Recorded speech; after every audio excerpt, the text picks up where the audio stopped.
Hello, আসসালামু আলাইকুম। ভাই, ভিডিওটা টেনে চলে যাবেন না, ঠিক আছে? ইসলামিক ভিডিও ভাই দেখে কমেন্ট করেন, শেয়ার করেন, ঠিক আছে? আর আপনারা কমেন্ট শেয়ার করলে আমরা কি করতে পারি, আর ভিডিও বানাতে পারি, ঠিক আছে? আমাদের মন ভালো লাগে। সবাই দয়া করে ভাই, আপনারা সবাই একটু শেয়ার করে দেন, ঠিক আছে? ইসলামিক ভিডিও ভাই, আপনাদের কাছে এই অনুরোধ রইল। সবাই ভাই বেশি বেশি একটু শেয়ার করে দেন। আপনি শেয়ার করলে কি হয় জানেন? আর একটা মুসলমান ভাই দেখতে পারে ইসলামিক ভিডিও। ভাই আপনার কত কষ্ট আর কি হবে, আপনারা একটু শেয়ার করে দিলেন। আপনারা টাকা দিয়ে সহযোগিতা না করতে পারলেও কি শেয়ার করে দেন। ওকে ভাই, দেবো অসুস্থ হয়ে কয়েকদিন ঘরে বিছানা পড়ে থাকবো, হ্যালো, তারপরে মারা আসসালামু যাবো। আলাইকুম কিন্তু আজকে এই ঘটনা আপনি কি বুঝলেন? ভিডিওটা টেনে যে চলে যাবেন না, আমার ঠিক জন্য আছে? মানে আমার জন্য ইসলামিক খাবার নিয়ে আসছে, ভাই দেখে খাবারটা আইনা কমেন্ট সামনে করেন, রাখছে, শেয়ার করেন, রাইখা ঠিক তিনি আছে? 4 রাকাত নামাজ পড়ছে, 4 রাকাত নামাজ পড়ার শেষে এরপরে আবার সে মারা গেছে। আমাদের মন ভালো চিন্তা লাগে। করেন তার আশা কি ছিল? সে ভাবছে যে আমি এখন নামাজ পড়তে আসছি, এখান থেকে যাবো, খাবার খাবো, তারপর হয়তো বিশ্রাম নেব। আপনাদের কাছে তার এই সেই অনুরোধ আশা রইল। কি পূরণ হয়েছে? ভাই বেশি বেশি এতটুকু আশা পর্যন্ত তার পূরণ হয় নাই।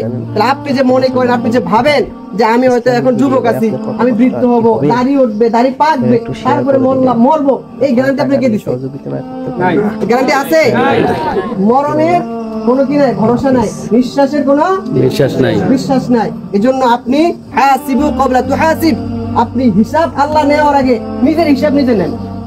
কি আপনি প্রত্যেকটা মানুষটা যদি চিন্তা করে যে আপনি সকাল থেকে সন্ধ্যা পর্যন্ত আপনি কি কি কাজ করলেন, আপনার উপরে সকালে ফজর থেকে যখন উঠলেন, উঠার পরে আপনার উপরে আল্লাহ কোন বিধানটা আরোপিত হয়েছে? ফজরের নামাজ, জোহরের নামাজ, আসরের নামাজ, মাগরিব, এশার নামাজ, 5টা ওয়াক্ত যে আপনার ফরজ বিধান ছিল, আপনি যে মানলেন না।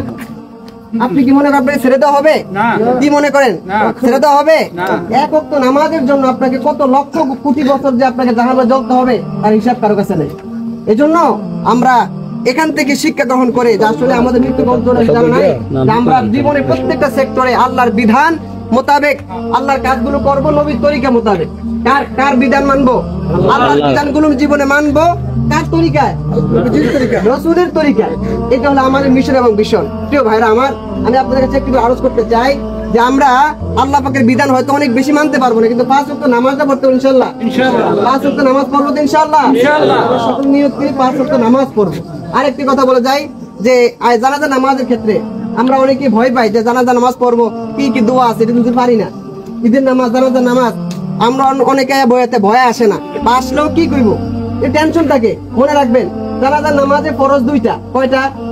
মনে রাখবেন, যে কোনো বিষয়ে যদি ফরজ আদায় হয়ে যায় তাহলে বিষয় আদায় হয়ে যায়। এরপর ওয়াজিব, সুন্নত, মুস্তাহাব যদি না আদায় হয় তাহলে আপনার বিষয়টা আদায় হয়ে যাবে, কিন্তু ত্রুটিযুক্ত হবে। কিন্তু ফরজ আদায় হয়ে গেলে কিন্তু আমলটা কি হইব? আদায় হয়ে যাবে। জানাজার নামাজের ফরজ মাত্র 2টা। কয়টা? এটা মুখস্থ করতে প্রত্যেকটা মুসল্লি। 1 নাম্বার দাঁড়ায় নামাজ পড়া, 1 নাম্বার কি? 2 নাম্বার ইমামের সাথে 4টা তাকবীর বলা। আপনি কিছু পড়তে পারলেন না, ওই যে হুজুর দুরূদ শরীফ পড়বে, দোয়া মাসুর, তারপরে মনে করেন দোয়া পড়বে, এরপর আপনি কিছু পারলেন না, কিন্তু যদি শুধু আল্লাহু আকবার আল্লাহু আকবার বললেন তাহলে কিন্তু আপনার জানাজা নামাজ আদায় হয়ে যাবে। মনে থাকবে ইনশাআল্লাহ। আল্লাহ রাব্বুল আলামিন আমাদের সকলকে ওনার থেকে শিক্ষা গ্রহণ করে আমাদের নিজের জীবনকে পরিবর্তন করার তৌফিক দান করুন। আল্লাহ পাক আমাদের সকলকে তার আমল করার তৌফিক দান করুন। ধন্যবাদ ইমাম সাহেব। আজকের মাইয়াতের জানাজা পড়বেন মৌলভী মোবারক হোসেন, জামিরের টুটু ভাই। আর জামিরের পক্ষ থেকে আহ্বান করা হয়েছে